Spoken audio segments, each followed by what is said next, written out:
Time for World Edition. A lot is going on in the world. And of course, that means that a lot is taking place, ranging from things that are going on in terms of the Middle East. Of course, the war in Ukraine is still raging on.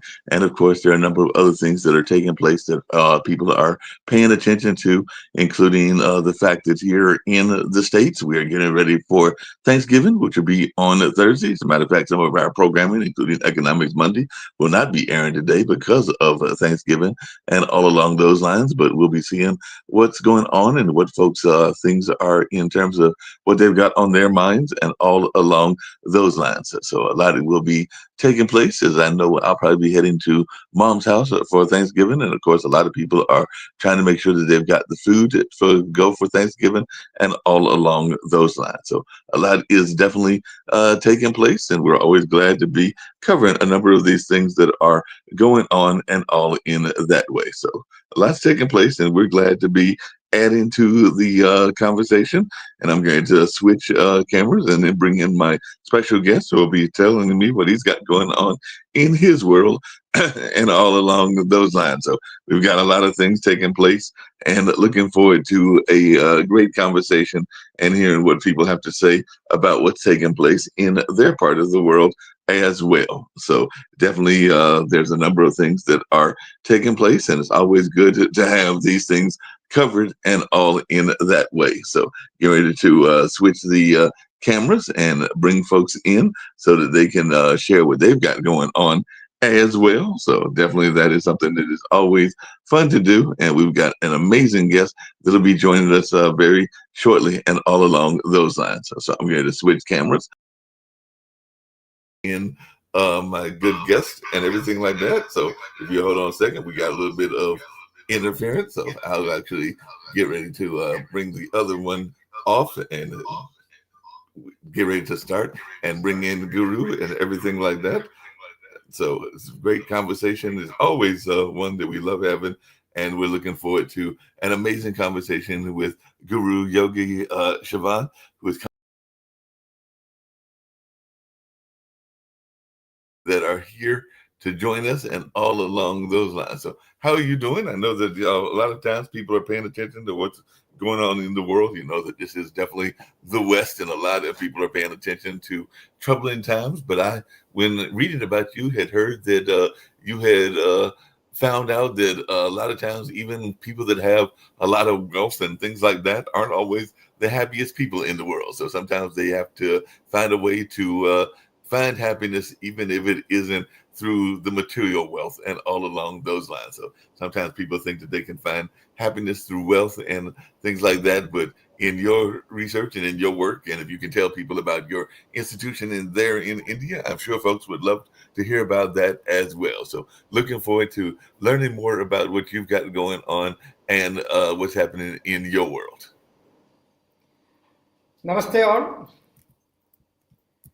Yes, things are happening very well here, Yeah, and I have a center over here right, just just to contribute the health, wealth, and happiness to everybody who is really struggling for these things.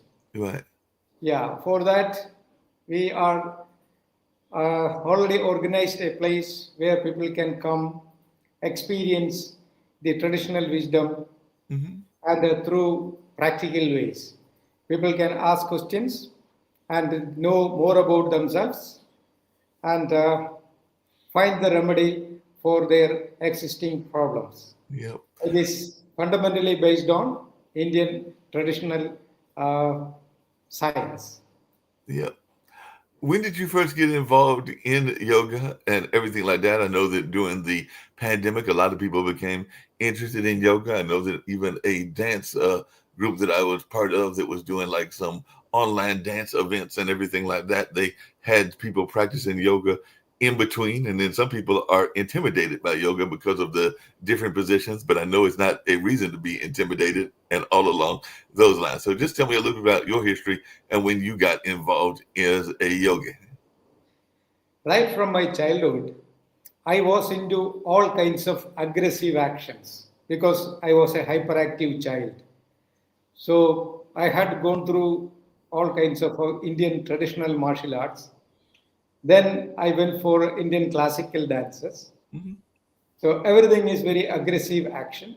But I came to know all these traditions are derived from yoga. Earlier, I thought yoga is, as you said, it was intimidating me also. I thought it's like an acrobatic movement and it should be very complicated postures. But the word meaning of yoga is union, connection. So if you read a book, if your mind is not connected to that subject, you may not be getting the real message of that book. Or when you engage yourself into a talk with somebody, if the mind is not connected, that interaction will not be fruitful.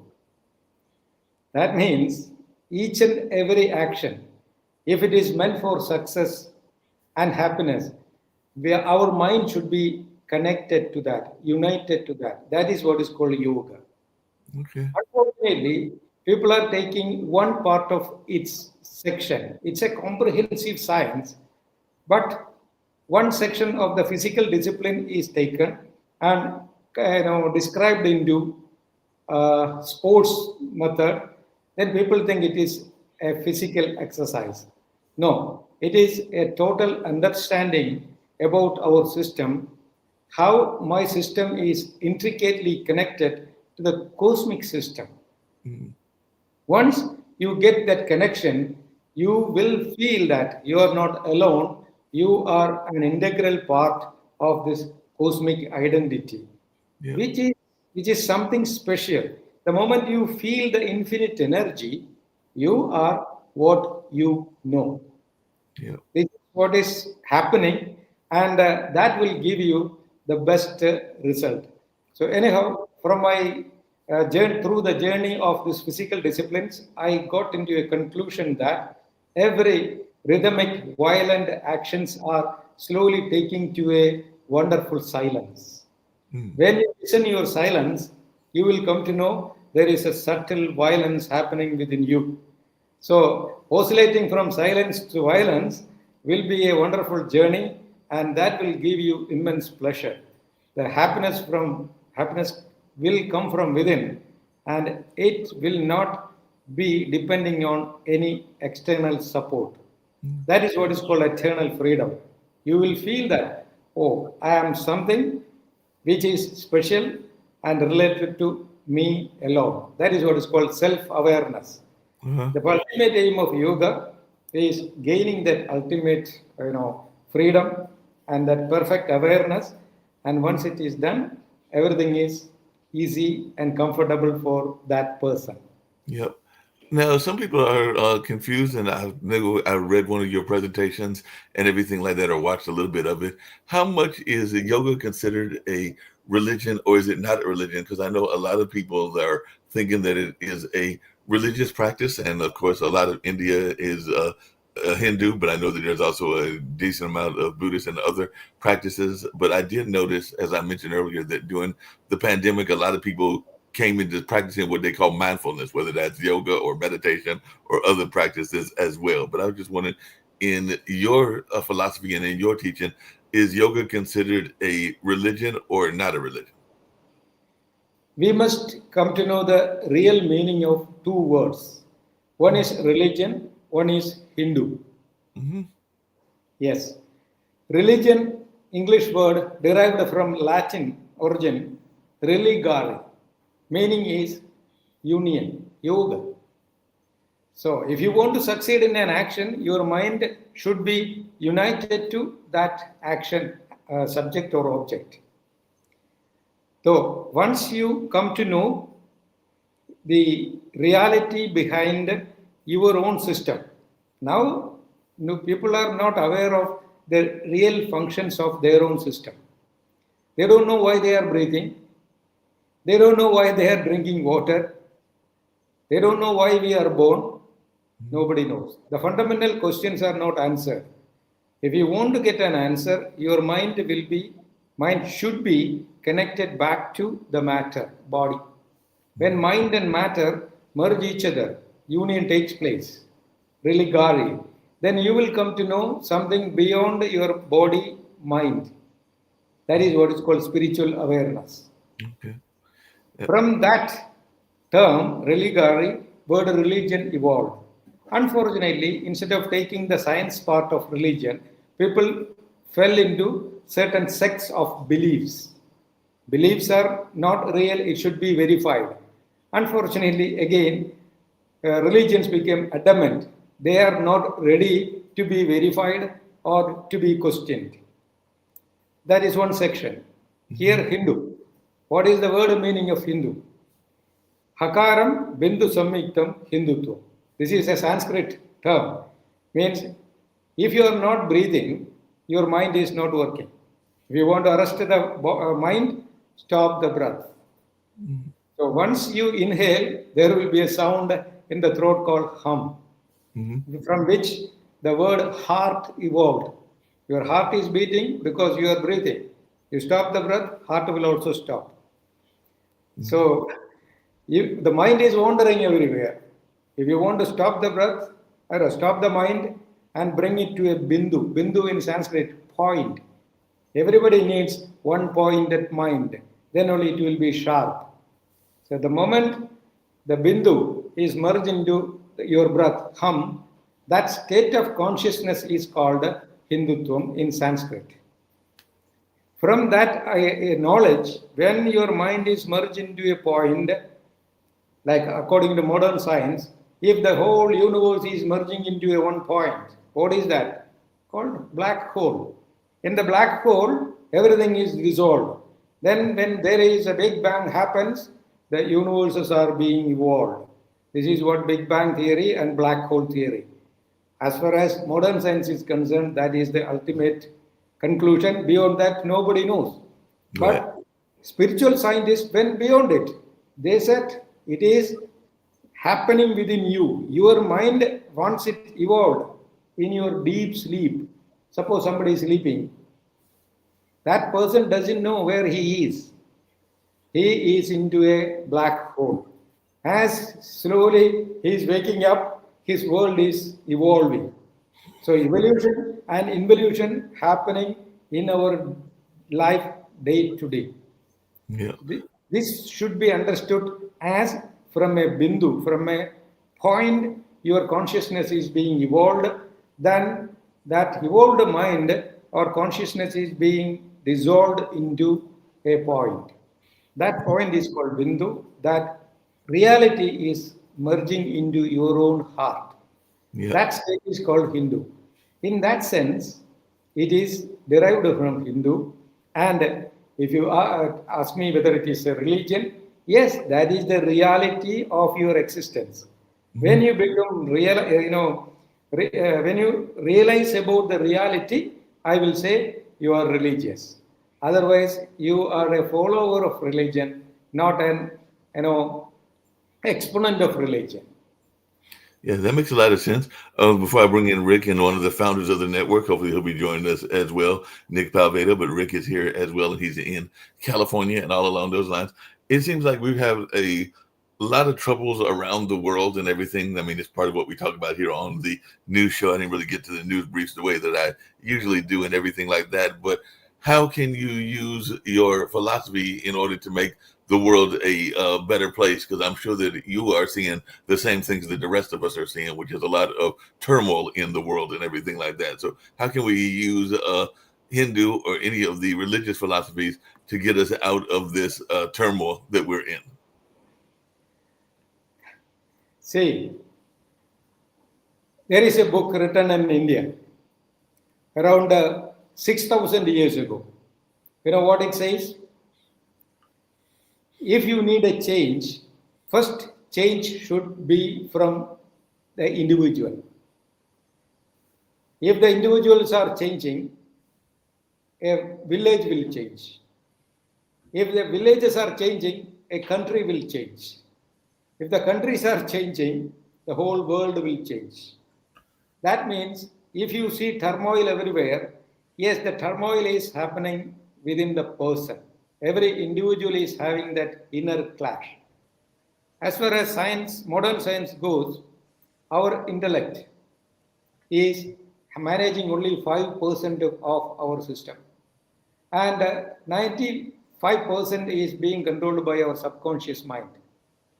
So the moment there is a clash between the consciousness and the subconsciousness, or subconscious mind and subconscious mind, there is a turmoil. So once I have the problem, the clash within, I will project that clash and confusion outside. So society is nothing but individuals grouped together. Got it now? So if we want to change, we have to change from within. I think it's increasingly difficult to do so. You mentioned tumult, and 6,000 years ago, we didn't have social media. Now, people with a phone are bombarded with messaging every second of every day, and it's hard to maintain a consistent worldview identity when you're just being hit like over and over from all sides. I think it leads to more fragmentary awareness. So do we need to give up our phones? See, you said it is difficult to maintain. Our body and our mind or our system is the most sophisticated machine created by nature. Nobody knows its real potential. That's the problem. If you become aware of the real potential of your system, you can handle many, many universal things. Because, as I told you, we see this universe. Our perception is restricted to 5% of our capacity maximum. If we train ourselves to use the inner potential, you can easily handle 10 times more than what you are experiencing now. So it's our own responsibility to look inside. That is why ancient Indian system initiated everybody not to look outside. Learn to look in. We are always trying to see and assess and analyze the external world, what you are seeing. Your eyes are too limited to understand the reality. The normal velocity of light is like visible for you. 300,000 like a kilometer per second is the velocity what we understood. But how many velocities or frequencies are there beyond and below? Our eyes cannot recognize it. And ears, it's too limited, 20 to 20,000 hertz, visible, audible for us. But beyond and below, what are the domains, what are the dimensions? So if we try to withdraw our senses from external objects and try to focus inside, then a sixth sense will be activated. You may think it is an exaggeration, but think logically. A blind man, he can listen more, he can recognize people by hearing the sound. If he cannot see and hear, his smelling capacity will be enhanced. So like that, if we shut down, try to practice, shut down the organs, senses one by one.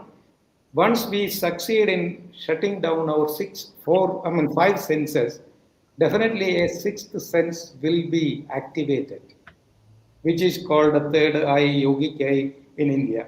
But it's possible for everybody.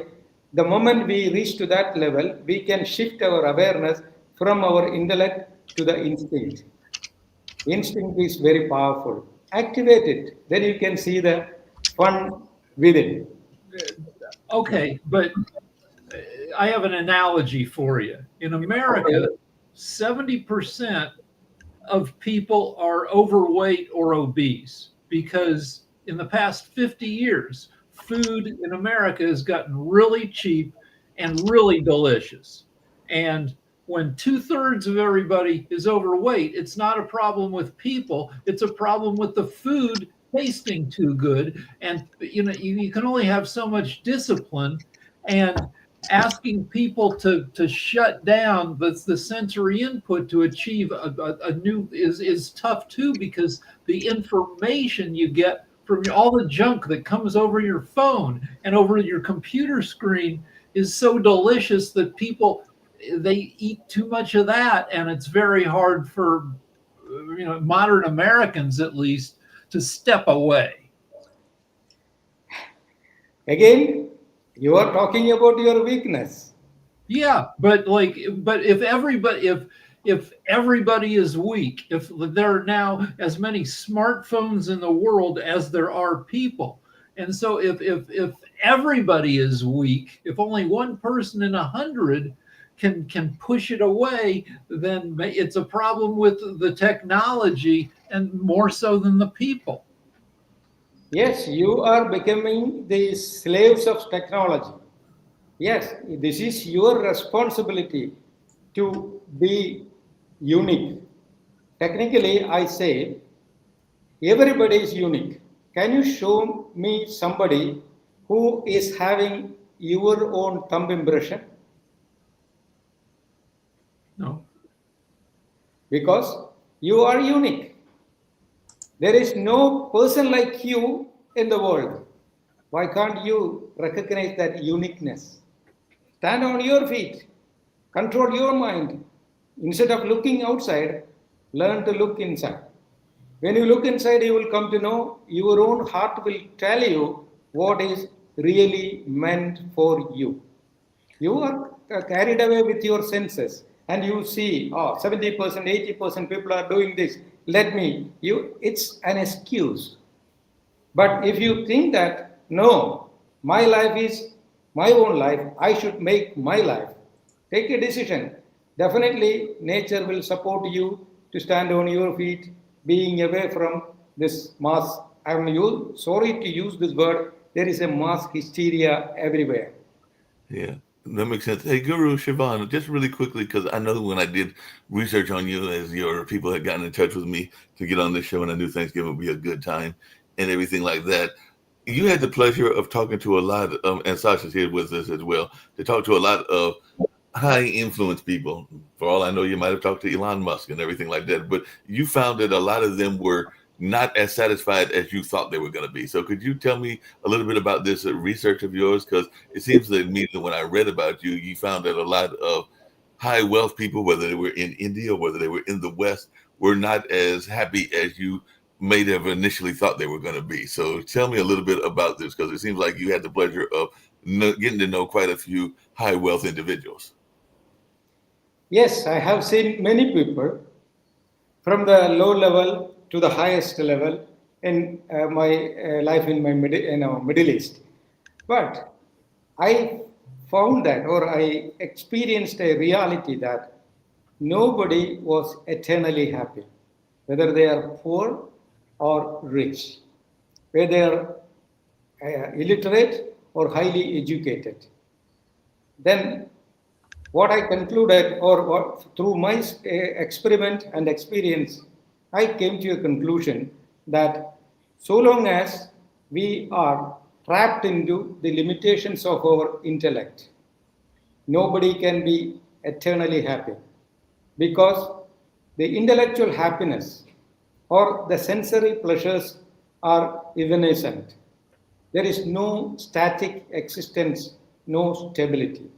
Once we try to find permanent happiness on something which is impermanent, how can we get that stability? That was my experience. So my body, when I looked inside, yes, it's keep on changing. In India, the word body is, the term for the body is sharira, Sanskrit word. You know the meaning? Mutation. Something which is keep on mutating is called sharira. So the body doesn't have a static existence. So how can I experience something which is beyond the change in this changing material? There we have to go beyond it. When we go beyond the matter, you will come to know, yeah, I have a mind.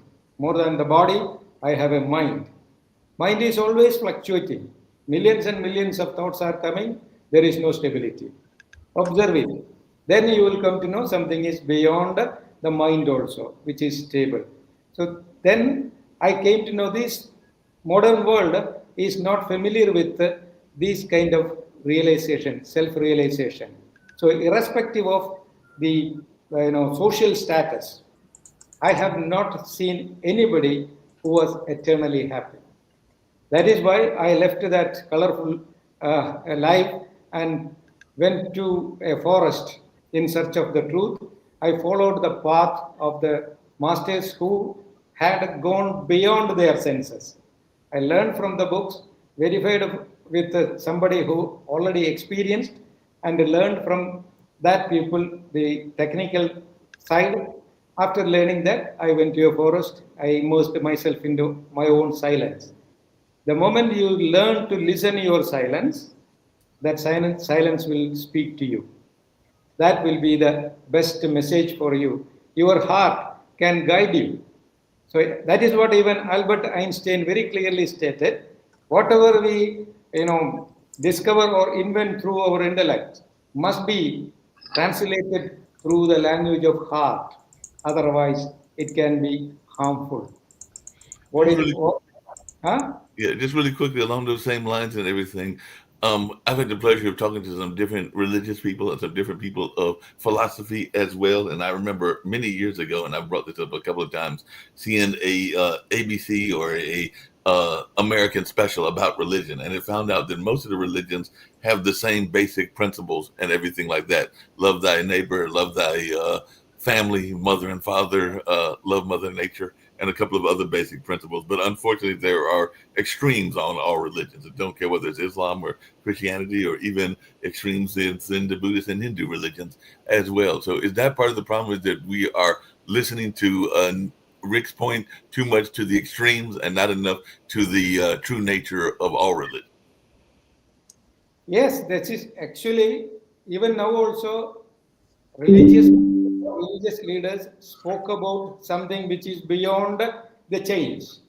But still, that changeless state we are trying to learn through the senses.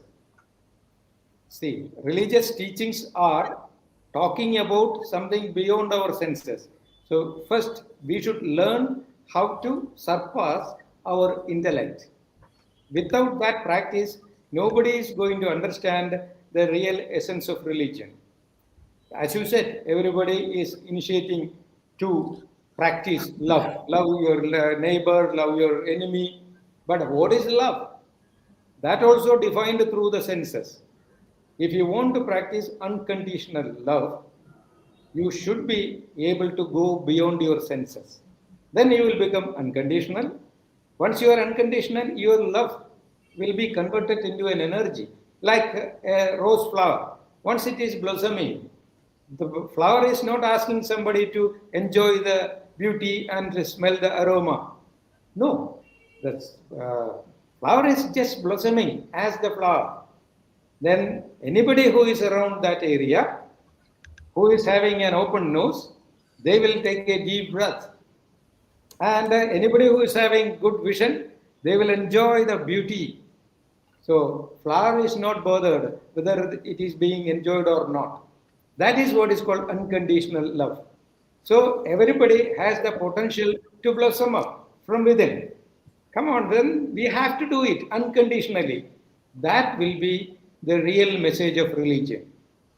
Yeah, just really quickly, we got Sharif joining us as well, and he's in Bangladesh and everything like that. One of the things he's been talking a lot about, and I'd love to hear your thoughts if you're seeing it in India as well, is the rise of the youth. And it seems like the youth are getting more involved in politics, but also more involved in their faith journey as well. So I know you have a young lady that's helping you and everything like that. So how important has the youth movement been in your own work? And are you seeing the youth doing a lot of great work, even in your work at your center and everything like that? So if you can just talk to us a little bit about the importance of the youth movement.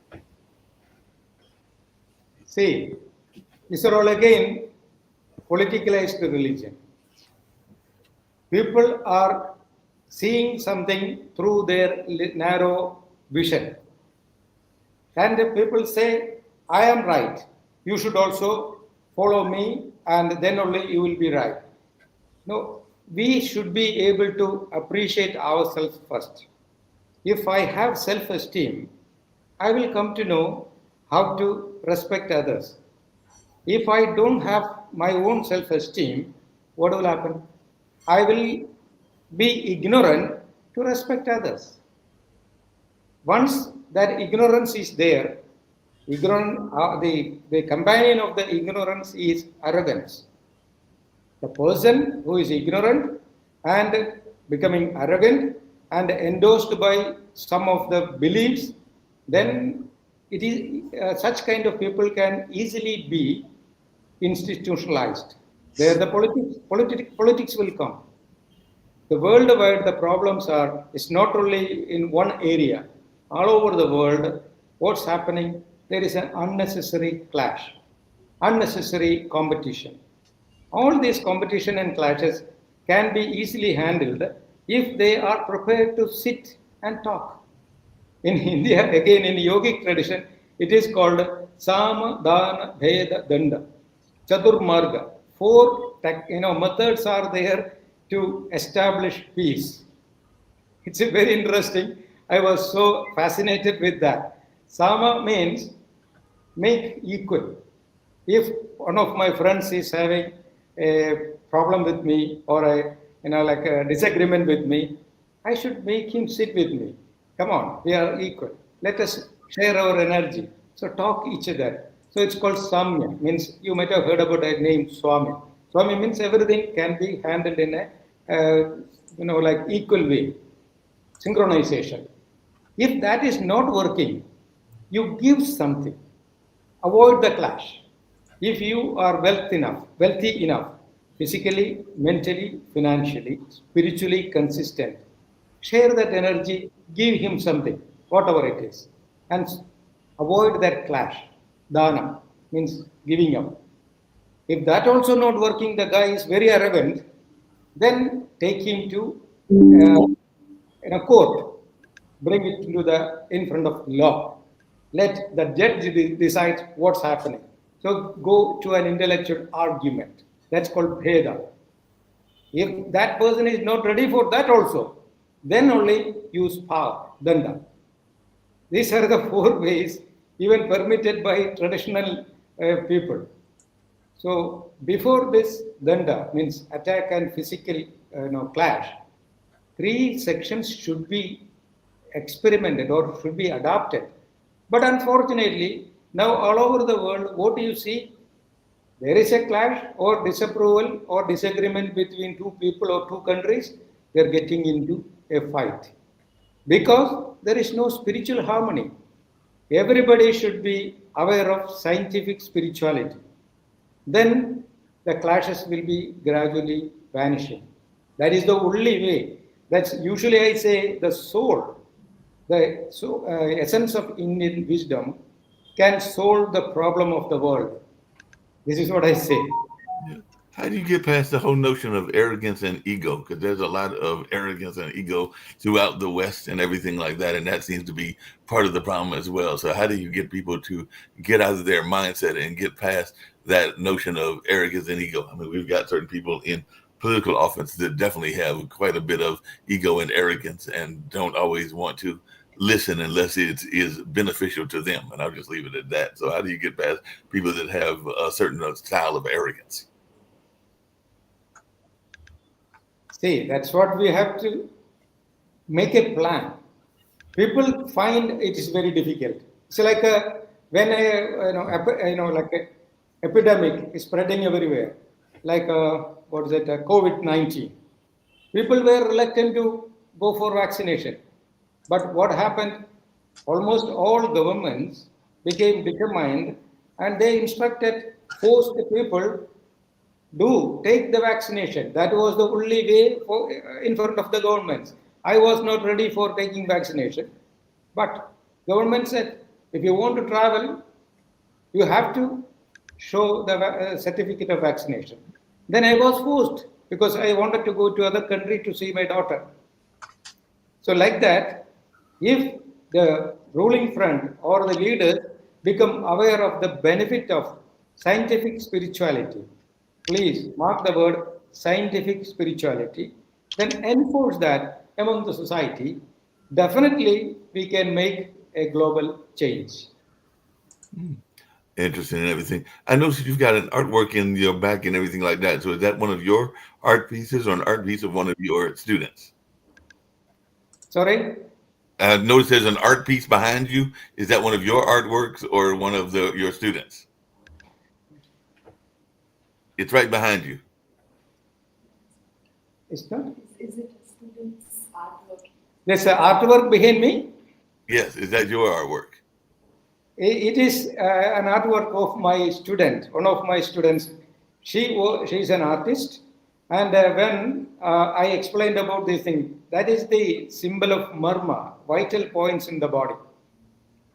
Okay, gotcha. So that's a vital part. Dr. Sharif, what's going on in Bangladesh? We've got Guru Shivan here, and you might have some thoughts for him as well. I know Rick's had some thoughts as well, and I'm hoping Nick will join us. I saw Steve pop in earlier, but he popped out, so hopefully he'll pop back. Yeah, thank you. Thank you, Guru Yogi Shivan, to joining today's sessions. And I want to give special thanks to Pod TV to organize this show. Definitely, I had my friends, Rick, Mr. Sasha, and Mark, always supporting my initiative. Recently, World Talent Economic Forum, we are working with these grassroots level communities as well as different universities, financial institutions. Even in India, we are working with Gujarat Chamber of Commerce, knowledge chambers, as well as some of the IIT, like IIT Kharagpur, IIT Bombay. We are developing startup ecosystem in between South Asia. What you discuss about all of the religious factor, I really like. Even in my personal life, I follow Karma Yog, right? In Islam, we call it Amole Sali. Even in Christianity and Western world, they also practice, I call it mindfulness. So we have a connection, interrelationship in between different religions. What actually Guru Yogi said about conflict, about distance, about all of the misinformation, disinformation, that is important. We need to respect all of the religion. We have to deeply understand Western world. On the other hand, Western world also has to understand the global South communities like India, like Bangladesh or Pakistan. And religious is something I believe that it gives us peace, it gives us discipline, and some moral values. And what you call it, Karma Yog, like we are working for our ethical activities and all of the things, which is very important. But I believe there is no difference in between Muslim, in between Christianity or Hinduism or Jewish or Buddha. We have to respect each other, and we have to develop a better world. So we can learn each other. Thank you, Guru Yogi. Today I learned a lot of interesting things from you. But I love to learn more, my friend Rick and Sasha, how they think about humanity, how they think about talent economy. And I already shared, you can check that recently with many university, I'm deploying our startup ecosystem. I find a lot of youth and they're observing Pod TV. Pod TV also part of this ecosystem. So what's your thoughts? What my youth community can get from Western world as a culture? Sasha, or I think Sasha or Rick, about Western world cultures and community for youth development. Well, I think the guru is right that we need to look at consciousness, but we're entering into an era of artificial consciousness. Within 10 years, that I know a tech guy who says that by the year 2100 there will be 1 trillion AIs in the world. Now, not all of them will be conscious. You know, when your refrigerator tells you what you need to buy at the grocery store or buys it for you, your refrigerator won't be conscious.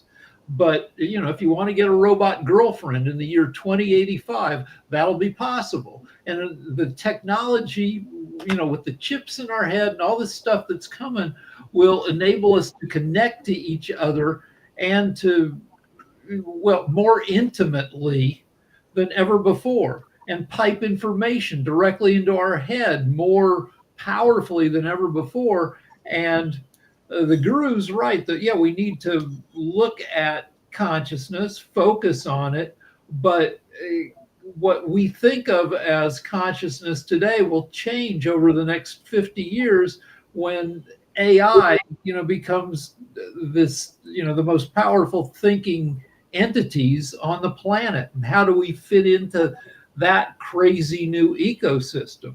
Well, that's one thing I was going to ask Guru Siobhan. One of the things I've noticed is that you're using a tool that is used not that much by folks in the Eastern religions as much as it probably has been in the past. Because one of the things that I noticed is that you have a very active YouTube channel where you are actually giving philosophical lessons on a regular basis and everything like that. So how much of that is going on? And do you have people that are also coming to a pilgrimage at your center? Because I know you have a center there in India. I believe it's in Kerala, if I remember correctly, and everything like that. So tell us a little bit about your center and also how you're using modern technology to get your message out there.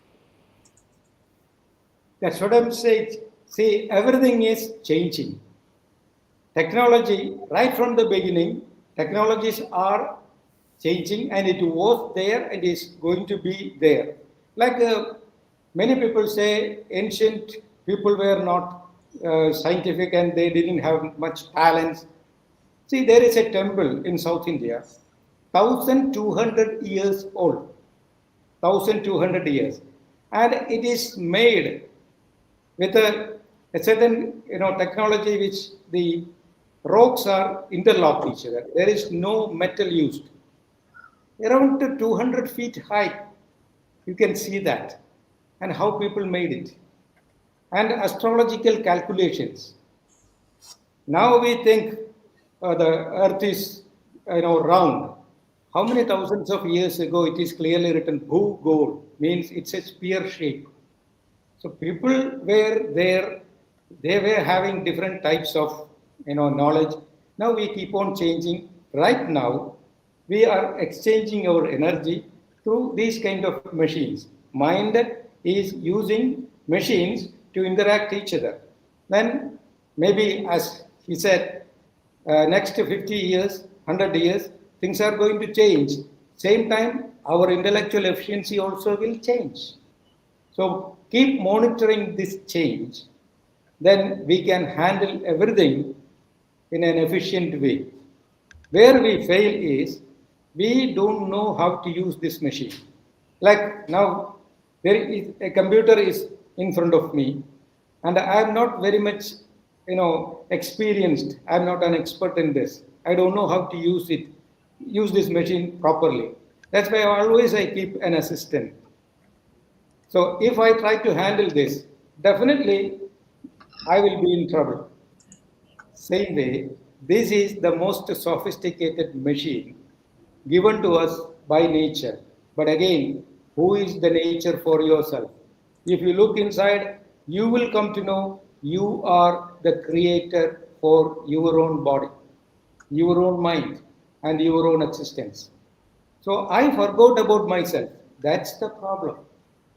If I know how to use this machine, I can adapt any kind of changes. This is what we should practice.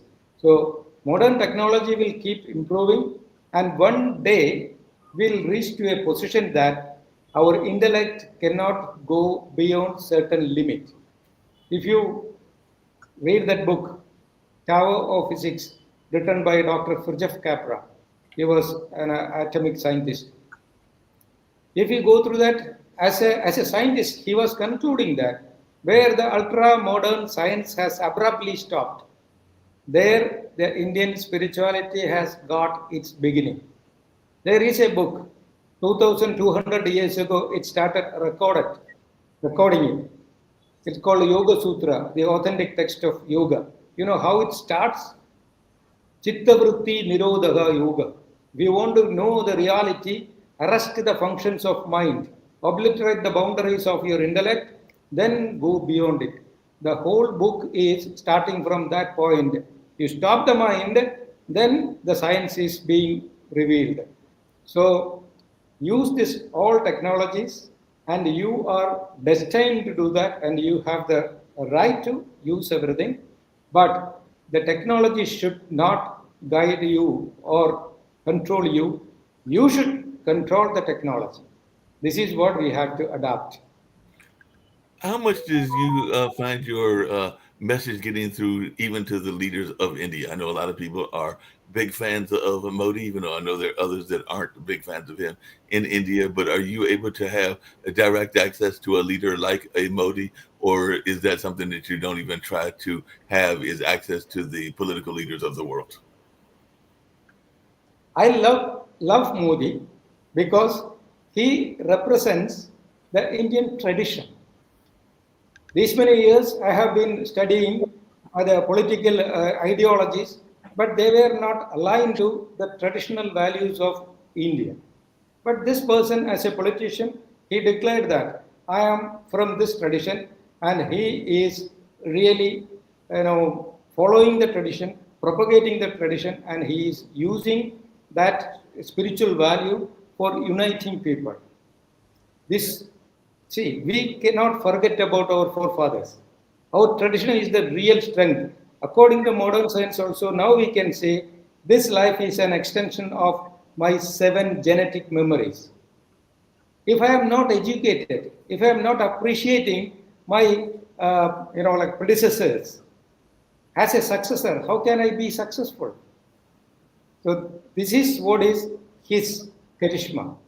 This is what is his speciality, and this is why the irrespective of religious or political thoughts, there are many political ideologies in India, thousands of ideologies, but irrespective of this political ideologies, majority is following his instructions because he is propagating the traditional values of India, Indian spiritual wisdom. So once this message is taken to all world, people will be happy because they will be feeling something from their heart. Now the modern world is guiding everybody through the mind. Brain is too limited to understand the reality of our heart. So teach people like Modi, go back to our own heart. Listen the heart. Really God is talking to us through the heart. If you fail to listen your heart, you are failing to deal with your situations. So this is what here I love it, and things are reflecting all over India and some part of other worlds also. How important do you think it is to have an understanding of your history as well? Because I know a lot of people, when they think of Indy, they think of Gandhi, and they think both of Gandhi, the historical figure, but also Gandhi's daughter as well, and everything like that. So how important do you think it is for people to be in tune with their history and their historical figures? And is that somebody that you admired as well? Gandhi was, of course, he was the embodiment of other, section of yoga and Indian tradition. So he was like everything was provided to him, but he was not attracted to anything. Got it? No. So like the political leaders, rich people were inviting him, providing everything, even food. It was abundance abundance of food was there, but he might have been eating once a day. That also very little food. You might have seen his body. So he was using his, tolerance, fighting against the law of nature. Nature asked you to fill the stomach. He said, why should I? Nature asked you to, once the cold temperature comes, asked you to cover up. He said, why should I? So he was not covering his body fully. So he was challenging the law of nature. That was, again, it was a section of yoga. Question the nature, challenge it, then find the answer from within. So he was adopting that. So like many sections were there in India, and now there are many varieties of this spiritual lessons. So this is the land of diversity, but there is a unity between. What do you say to people that see that he also was the person, Gandhi, that is, behind the nonviolent movement? Because a lot of people will say that MLK was inspired by Gandhi, and even the folks in South Africa and a number of other places. And some people think that that can work, whereas we are also seeing that you sometimes have to have violence in order to have resistance, like they're doing in Ukraine and everything like that. So, what do you think he would say about the notion of nonviolent resistance, and what is your attitudes around nonviolent resistance and everything like that? Because I know there are even people in other parts of the world that are still trying to practice that, and definitely Gandhi was a major proponent of that. Personally speaking, I am against his non-violent movement. I always go through the traditional teachings of, yoga. We have two epics as Ramayana and Mahabharata. In that book, everything is discussed and explained through wonderful stories. In that Mahabharata, it is saying that during the end of the war, there was a person called Bhishma. He knew everything. He experienced 7 generations he lived, and he could win everything. Even the death was under his control. That is the way the personality was depicted. Anyhow, towards the end, the winning guy, the other side like Pandava, one guy, Dharmaputra, he was the leader of the winning part. So he became confused, and he approached this master and asked him, to be a good ruler, what I should do. The first instruction and advice given to him is that Agradas Chaduro Veda, you should be completely educated. You should be the master of almost all education. Whatever is available, you should be aware of that. Knowledge of the power of knowledge. Second is Prashtada Shasharanthanu. Your cure that time, that bow and arrow, cure must be filled with arrows. What does it mean? Idam Brahmyam, idam Chatram. Either with the mind power or muscle power, you should maintain the justice. You should protect your people. I am with that. Weapon should be there. You should be completely equipped. If somebody is attacking you, you should ask him, come on, let us talk before we get into a fight. It's called Sama. Let us talk. Peace. We will develop peace by exchanging our love, care, and ideas. If it is not working with your enemy, come on, say that. Take something. I am okay with this. Go. Take it and go. That also not working. Then you go for an intellectual argument. Come on. Bring your points. This is my point. That is your point. Come on, get into an argument. Even this guy is not ready for argument also. He wants to fight only. Then attack him without giving him a chance. As I told you, right from the beginning, I was a martial art, enthusiast, and I was a boxer. Even now also I practice little bit boxing as my health maintenance. So I love either muscle power or mind power, but it should be used consciously within our under control. So I love Gandhi, I respect him, but I don't accept his non-violent movement. Here I appreciate Modi. Yeah, so you would agree, if I'm hearing you correctly, and I know we've only got about another 5 minutes to go and everything, with what Sasha would say, which is that if you are being invaded the way Ukraine is, you have no problem with Ukraine defending themselves against the mighty Russian army and everything like that, because they tried the talking and the talking didn't work. So it seems to me like you're saying that you are supportive of Ukraine's battle against Russia. Frankly speaking, as an individual, if you ask me a personal comment of a yogi, that clash is unnecessary as far as my political knowledge is concerned. They could have sit together and talk each other and solve the issue. Why do they fight? Because of ego, maybe some international political pressures. I don't know much about that, but being a human being, being a yogi, all wars are unnecessary. They are fighting for no reason, just to entertain, appreciate their ego, and maybe a financial, intention must be there, like the arms and all these things. We don't know, it's all international politics. But As a yogi, I am against all kinds of pains. Why should I give pain to someone else? That is what Jesus also said. Love your neighbor. See, it is easy to love somebody who is hundreds of kilometers away from you because you are not dealing with his problems. The neighbor is the reality. Every day you have to face him. Even his stupidity you have to face. But if you can love him irrespective of all his ups and downs, then that is the real love. For that, you have to have that spiritual strength. Then only you can love your neighbor. So, what I'm saying is pain for everybody. Religious borders or geographical borders. These are all man-made things. Nature is not insisting you to have a border. Sun is rising for everybody. Wind is blowing for everybody. Water is there for everybody. But man, the limited brain is slowly making everything limited, narrow. So instead of that limited borders, come on, open up. Go to the infinity. Then you will become the wave in the ocean. Even though you have an identity as a wave, you know the reality. You are the ocean. This is what we have to practice first. We have to propagate.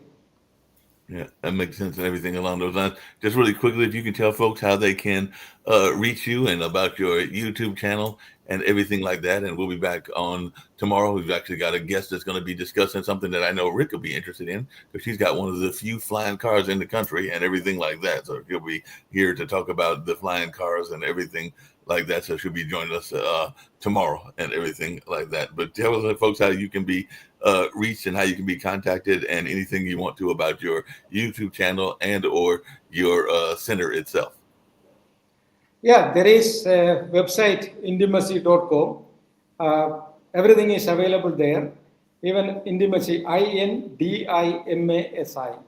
So it's from India and the Tatvamasi, Intimacy. So once you go through that, you will get the YouTube, my views and my some kind of guidances are there. Everything is available in my website, intimacy.com.